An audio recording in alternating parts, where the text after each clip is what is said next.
नमस्कार, माझे नाव रुही विजय पालगुडे आहे. मी तिसऱ्या इयत्तेत शिकत आहे.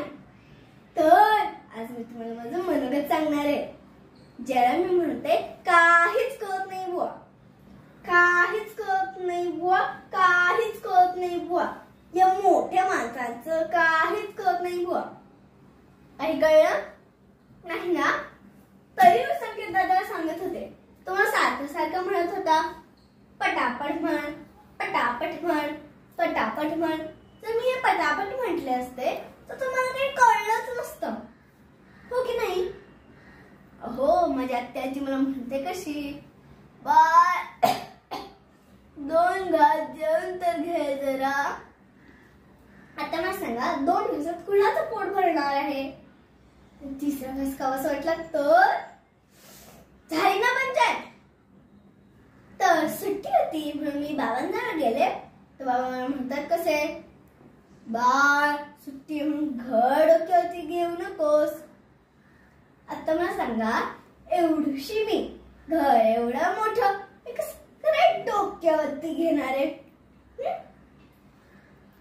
मला तर वाटलं मी ताईताई माझ्याशी नीट वागेल, प्रेमाने बोलेल, पण नाही, तिने तर माझे फेवरेट क्लिप मला न सांगता घेतले. तर रागामध्ये 4 शब्द बोलले, तर मला म्हणते कशी, जा गेली उडत. आता मला सांगा, मी कशी उडत जाणार आहे? मला काय पंख उठले? असंच मी एकदा आई बरोबर काकूंकडे गेले होते. तर काकू मला देणार होते बेसनाचं लाडू. तर ताई म्हणते कशी, नका देऊ, खाणार नाही, टाकून दे. आता मला सांगा, मला बेसनाचे लाडू एवढे आवडतात, टाकून दे. पण बोलायची चोरी हो. असंच मी एकदा आई बरोबर ताईच्या लग्नात गेले होते. तर ताई म्हणते कशी, कोणी जर आग्रह करून वाढायला आलं तर नाही म्हणायचा. मी ते तसंच केलं. आई नाही म्हणाली तरी तिला मिळाली जिलेबी, आणि मला काय मिळालं ते का?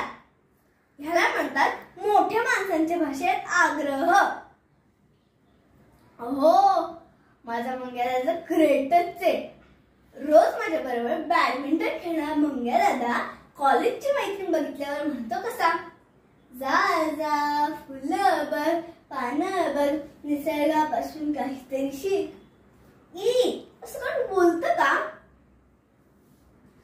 असंच माझ्या आईची मैत्रीण, त्या मैत्रिणीचा मुलगा, त्या मैत्रिणीचा नवरा, हे सगळेजण आम्हाला भेटायला आले होते.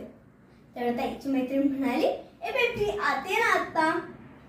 मला तर वाटलं त्या मुलाचं नाव बिबटी आहे. मग मी थोड्या वेळाने म्हणाले, बिबटी पुडी घ्यायची का?